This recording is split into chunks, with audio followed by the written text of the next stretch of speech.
Hello, hello, everyone. I'm Dr. Priscilla.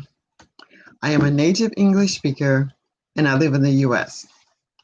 The topic right now is how to speak English fast. How to speak English fast. If you're watching me for the very first time, you'll notice that my level of speaking is softer, slower, so that the English language learner can capture the sound, the words, and the sentence structure that I'm presenting. So let's just dive into what the conversation is going to be about today. Oftentimes, I hear students say that I want to speak English fast. I need to do it quickly. I need to do it like yesterday. The way that you improve and become a great conversationalist is by practice.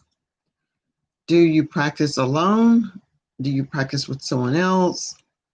And how is it that if you live in a country or you're in a place where there are not that many English speaking people, what can you do? Actually, there are lots of things that you can do. First, you have to decide how important it is and determine your why. Why are you doing it? Why are you trying to learn to speak English with fluency? Once you can identify your why, the reasons, the resources, everything that you need will show itself to help you reach your goal as to your why. Now, one might ask, I don't really understand. Could you elaborate just a little more? So let me do that. If you're following me, you'll notice that I am creating a different website or a different YouTube channel with more innovative uses of technology. In the beginning, I did not know how to do this. I'm still a novice, but I'm learning how to do it. I am very patient with myself, and in that vein, I'm sure I will become an accomplished YouTuber with exciting and engaging activities, especially for the English language learner. However, if there are others watching and you're not necessarily an English language learner, but you want to learn and understand how to achieve something, let me share with you some of the things that I'm doing. I am very committed to becoming very good with technology, and I just try to learn one more thing that I didn't know the day before. And I put this new knowledge into practice. Hopefully, you'll be able to see the thumbnail that I'm working on. I've created a thumbnail for this video. And in order for you to see the thumbnail, I think you have to go back out and look at it at the beginning. I'm not exactly sure how that works, but I do have a thumbnail for this video.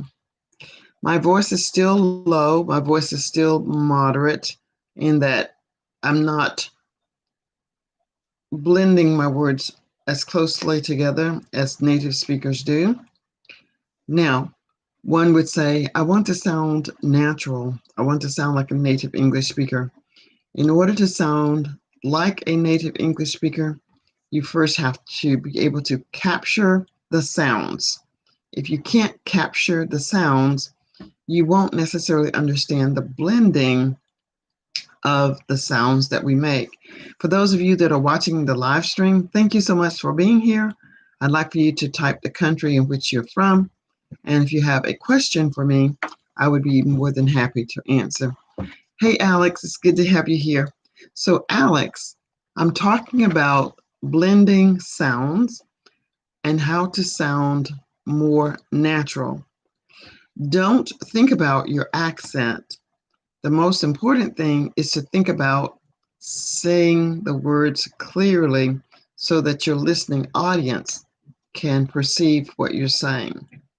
For example, I might say, I'm gonna go. I'm going to go shopping today. I'm going to go shopping tomorrow. I'm going to go shopping as frequently as I can.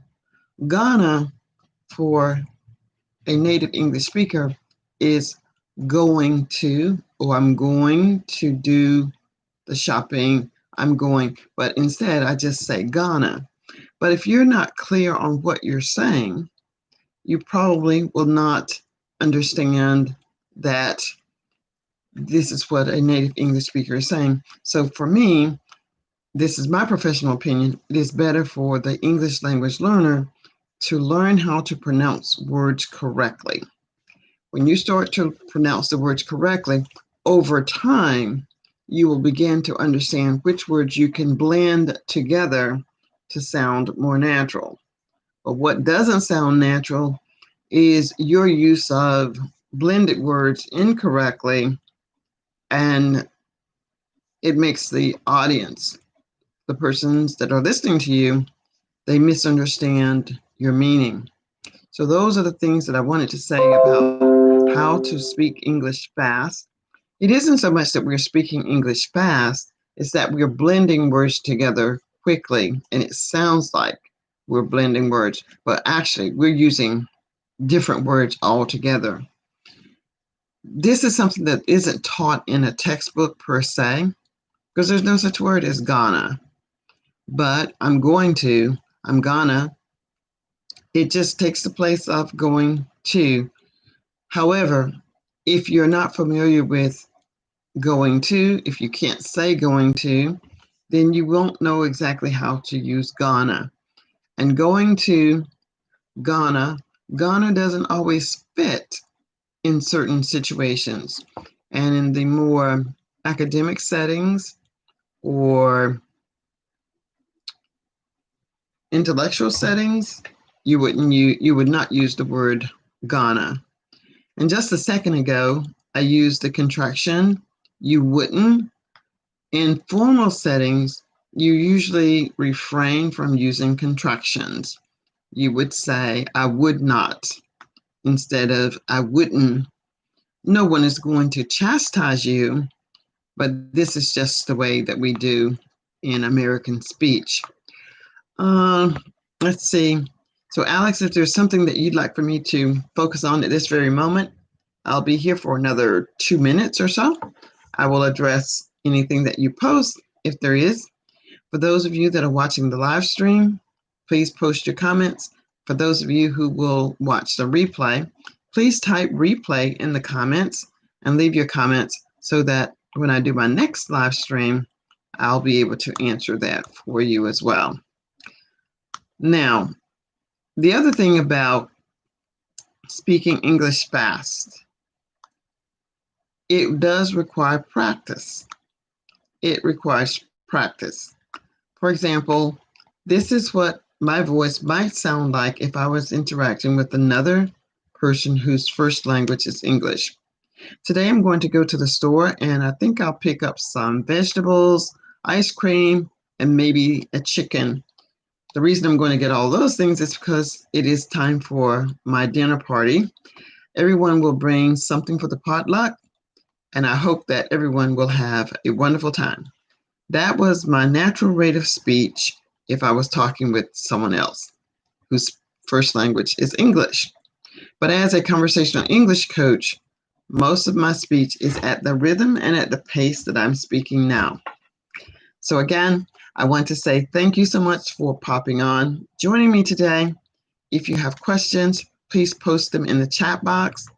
Additionally, subscribe to my YouTube channel, share my YouTube channel, leave a comment, and give me a thumbs up if you enjoyed listening to me today. I don't see any other questions or comments, so I want to again say I am Dr. Priscilla. I am a native English speaker, and I just want to practice putting up my own thumbnails that I'm learning how to use, just as you as an English language learner, you're learning how to do something in the most practical and efficient way, and this is what I'm doing too. Thanks, Alex, for joining me today. It was my pleasure, and I hope to see you in a live session in the not too distant future. Again, I don't like the videos to be too long. I'm trying to keep it under 10 minutes, and I think I just did that. Bye for now. Enjoy the day.